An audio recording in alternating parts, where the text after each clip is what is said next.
जैसे कि हमने पढ़ा, सिराजुद्दौला के हारने में सबसे इम्पोर्टेंट रोल किसका था? मीर जाफ़र का।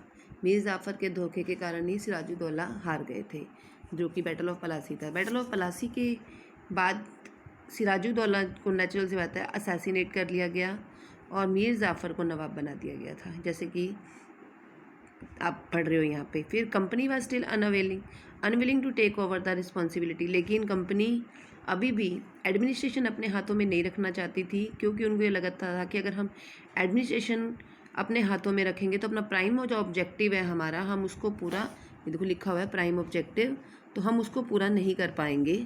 ठीक है, किसका कौन सा ऑब्जेक्टिव है? Expansion of trade. तो इसलिए उन्होंने टेरिटरीज़ को अपने हाथों में तो रखा, लेकिन उसका एडमिनिस्ट्रेशन अभी भी वो अपने हाथों में नहीं रखना चाहते थे। वो अभी भी लोकल रूलर्स के हाथों में रखना चाहते थे।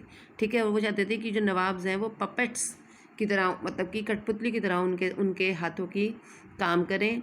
लेकिन जो नवाब्स थे वो ऐसा नहीं बनने चाहते थे। क्यों? क्योंकि उनके लिए अपनी डिग्निटी, अपनी सॉवरेनिटी बहुत इंपॉर्टेंट थी। ठीक है, फिर कंपनी ने क्या किया, मीर जाफ़र ने जब प्रोटेस्ट किया, क्योंकि जैसे तो मीर जाफ़र को तो उन्होंने नवाब बनाया था, लेकिन जब मीर जाफ़र में भी लालच आ गया और उसने प्रोटेस्ट किया तो उसको उन्होंने हटा दिया और मीर कासिम को उसकी जगह रख दिया।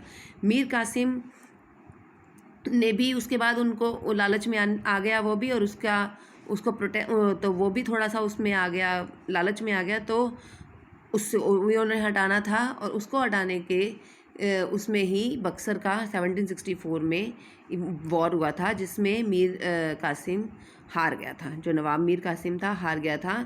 नवाब्स ने उसके बाद फिर दोबारा मीर जाफ़र को ही दोबारा से नवाब बना दिया और उसको कहा कि वो 5 लाख रुपए हर बार कंपनी को देगा। ठीक है, कंपनी हालांकि 5 लाख से ज़्यादा चाहती थी। They wanted more money to finance its war, क्योंकि उनको अपने वॉर्स में पैसा लगाना था, उनको ट्रेड में पैसा लगाना था, अदर एक्सपेंसेस खरीदने थे, वो ज़्यादा चाहते थे। लेकिन फिर भी उन्होंने उसको हर महीने 5 लाख रुपए देने के लिए कहा। ठीक है, और एज़ वेल एज़ उन्होंने ये भी कहा कि अपनी और भी टेरिटरीज़ जो हैं उन हम इंडिया की अपने हाथों में लेंगे। मीर जाफ़र उसके बाद 1765 में मर गया। ठीक है, उसके बाद Mughal empire appointed the company as the Diwan of the provinces of Bengal. और उसके बाद क्योंकि उससे पहले ही ब्रिटिशर ने डिसाइड कर लिया था कि हम अपने ही ब्रिटिश ऑफिशियल्स को नवाब्स बनाएंगे, और इसके लिए उन्होंने दीवानी, बंगाल के जो दीवानी राइट्स थे वो अपने हाथों में ले लिए। सारी बंगाल के रिसोर्सेज, सारा बंगाल का रेवेन्यू अपने हाथों में रख लिया। ठीक है, और इसके कारण देखो अब वही बात है, ये एडमिनिस्ट्रेशन का काम है। एडमिनिस्ट्रेशन का काम जब अपने हाथ में आया तो जो गोल्ड सिल्वर जो ब्रिटेन में वो इंपोर्ट कर रहे थे, एज़ वेल एज़ जो बिज़नेस था उनका, वो अब ख़राब होता जा रहा था। ठीक है, लेकिन अब नाबोब्स वाली बात भी ज़रूरी थी उनके लिए, और बिज़नेस अब उन दोनों को इकट्ठा चलाने के लिए वो कोशिश करने लग गए। फिर नेक्स्ट टॉपिक है कंपनी ऑफिशियल बिकम नवाब। जैसे कि हमने पीछे पढ़ा कि जो कंपनी ऑफिशियल हैं अपने ही ब्रिटिश ऑफिसर्स को अब नवाब, इंग्लिश में नाबोब्स बोल दिया, उनको अपॉइंट करने की सोची। तो उसके लिए उन्होंने क्या कहा, उन्होंने क्या किया, उन्होंने बंगाल को फोर्स किया कि वो अपनी लैंड, अपनी वास्ट सम ऑफ मनी जो है कंपनी ऑफिशियल्स को दे दें। ज़्यादा ये किसके लिए, इसमें लीडरशिप किसकी थी? रॉबर्ट क्लाइव की। ठीक है, लेकिन इंडिया ने ऐसा नहीं किया। ठीक है, वैन इन 1767, तो उस इंडिया ने ऐसा नहीं किया, उसका सामना किया, तो उसके कारण उसको 1767 में इंडिया छोड़ना पड़ा। ठीक है, और उसके बाद दोबारा से वो 1772 में फिर दोबारा से वो वहाँ पे आया। ठीक है, ईस्ट इंडिया कंपनी दोबारा आई और उन्होंने क्या किया, दोबारा से ईस्ट इंडिया कंपनी ने इंडिया को अपने हाथों में लेने की कोशिश करी। ठीक है, और उस समय जो गवर्नर जनरल थे वो कौन थे? यही रॉबर्ट क्लाइव ही थे। ठीक है, फिर उसने कमिट कर लिया, वो मर गया। ठीक है, उसके बाद company official succeeded in making money like Clive. अब क्लाइव नहीं रहा तो क्लाइव के बाद कंपनी ऑफिशियल्स के लिए बिजनेस करना एज वेल एज एडमिनिस्ट्रेशन करना बहुत मुश्किल हो गया।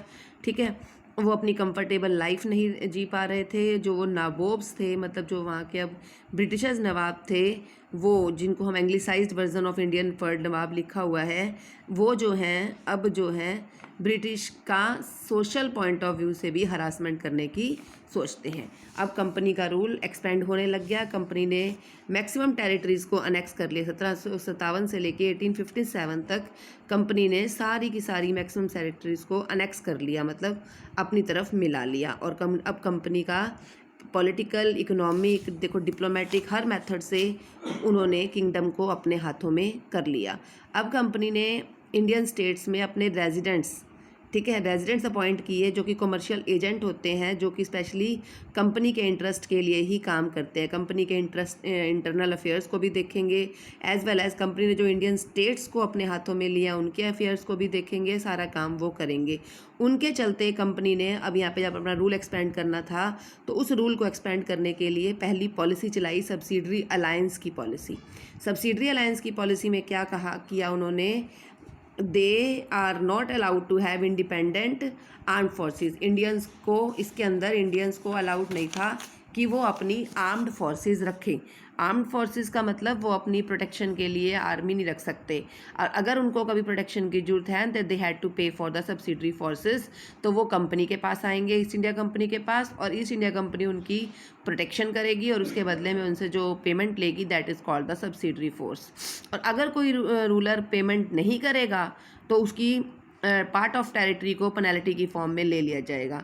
और एक बात का ध्यान रखना, इसके लीडर थे वेलेस्ले, ठीक है। इसके लीडर कौन थे, जब ये पॉलिसी चलाई गई सब्सिडरी अलायंस की पॉलिसी, तो वेलेस्ले लीडर थे, ठीक है। उन्होंने नवाब ऑफ अवध को, और इनके चलते, किसके, सब्सिडरी अलायंस पॉलिसी के चलते जो अनेक्स की गई थी स्टेट, वो कौन सी स्टेट थी, अवध की स्टेट थी। ये भी आपको ध्यान रखना है। अगर आपसे पूछ लिया जाए कि इस पॉलिसी के अंडर कौन सी स्टेट को अपने अंडर लिया था ब्रिटिशर्स ने, तो आप क्या कहोगे, अवध को उन्होंने अपने अंडर ले लिया था, एज वेल एज हैदराबाद को भी उन्होंने इसी ग्राउंड में, इसी पॉलिसी के अंडर अपने हाथों में ले लिया था, ठीक है। अब हम पढ़ेंगे next topic, Tipu Sultan the tiger of Mysore.